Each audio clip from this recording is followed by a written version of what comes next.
So dito muna tayo no sa ating sampin ng mga breeders.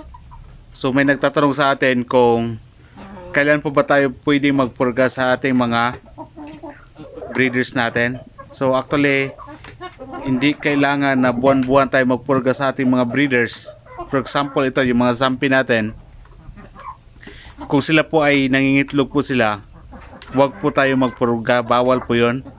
Kasi maaari pong hindi ma-fertile yung kanilang mga itlog, o kaya mo stop sila sa pangingitlog, huminto sila sa pangingitlog dahil sa pagpurga. So ang ginagawa ko dito sa ating mga breeders no, na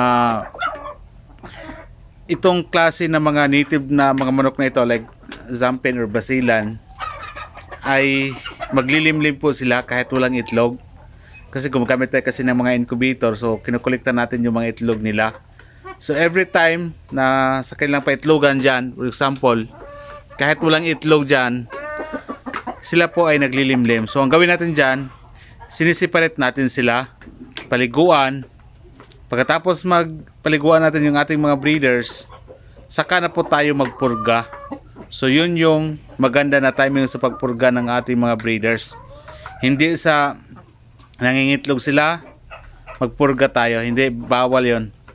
Kasi yung kakilala ko, yung binigyan ko ng manok, sabi niya nangingitlog yung kanya mga manok.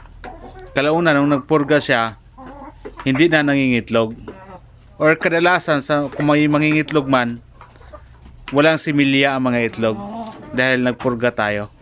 So yan, counting tips lang yan, pero napakalaking tulong yan sa mga baguhan. Alam nyo dati na nung nagsimula pa lang ako sa mga native na mga manok, dati pa mga 3 years ago na siguro, yun din yung ginagawa ko. So nangingitlog na yung aking mga native sa probinsya ng Cebu. Ang ginagawa ko, ipupurga ko sila. So nung pinupurga ko sila, huminto sila sa pangingitlog, ang daming mga bugok na mga itlog. So yun, kung saan yun ay napakalaking mali po yun. So wag nyong gagawin.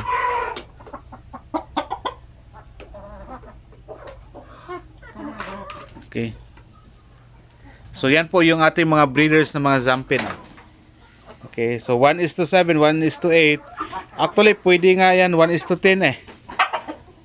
Marami pa namang mapipisa. Basta magpainom tayo ng vitamins. Yan. Tama yung mga pagkain nila. Okay.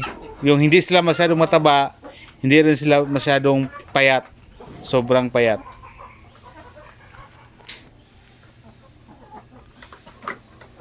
Okay. So dito ay meron tayong mga sampin na naglilimlim. So tapos na natin silang pinapaliguan. Pagkatapos ng paligo, pinupurga natin sila. Pagkatapos, pagpakawala na po natin sila sa range area natin dyan sa likod, magpurga naman tayo uli. So yan, mga 1 week lang sila nandito, pwede na natin silang 1 week mahigit, so pwede na natin silang isa lang sa breeding.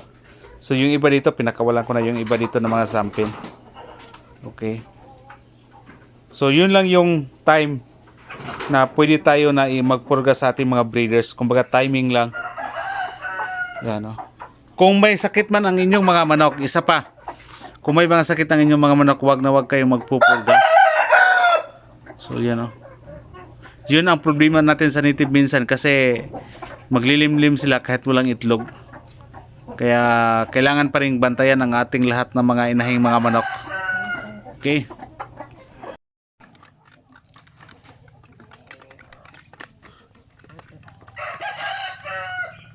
So yung isang Basilan natin tinatali natin dahil yung iba hindi na makapag-breed yung iba. So ito pa Basilan, ayan no, abuhin.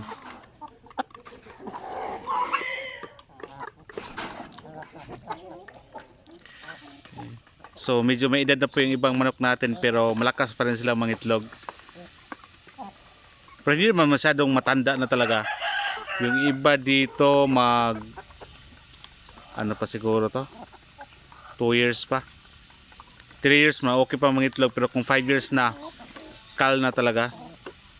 Meron tayong ikal dito, mga 2 lang ata.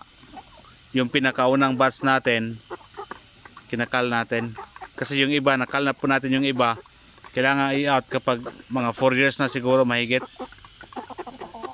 So meron tayong pinapalaki na mga basilan iba. Tulad ganito, laging medyo malapit to sa atin na basilan. Yan pa isa. Yun din iba. So magparami tayo ng basilan. Ang daming gustong bumili, no? Nagkaubusan yung ating mga sisiw. Every time na meron tayong mga bagong hatch sa ating incubator, may buyer na agad, tag 100, 300 na mga sisiw, ganon. So ang dami. Ang ano sa atin kasi meron tayong chiller, pwede tayong makapag-imbak ng itlog 2 to 3 weeks bago natin i-incubate para sabay-sabay sila mag-hatch. Tapos maglakay tayo ng marking sa ating mga fertile eggs.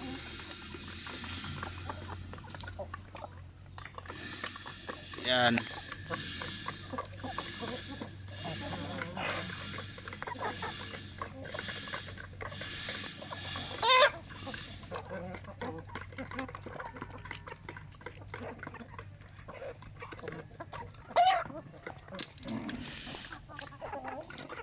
Ang basilan na breeders natin dito, mga 30 plus na sila. So araw-araw pwede ka makakolekta ng mga itlog, mga 10, 12, ganun. Kasi hindi naman sila araw-araw mangingitlog. Minsan may 6, 7, 8, ganyan. Hindi pare-pareho. Inconsistent yung pag ano ng itlog ng ating mga basilan. So pagdating naman sa timbangan, hindi ka malugi dahil mabigat na talaga ang mga basilan. Yan ang example, basilan yan. So dagdag tayo ng breeders pa para every time na mayroong bumili kahit 500, 1,000 makaya natin. So dandahan lang. Sa iba na matanggihan natin yung iba, pasensya na kasi kaunti lang po yung ating mga manok.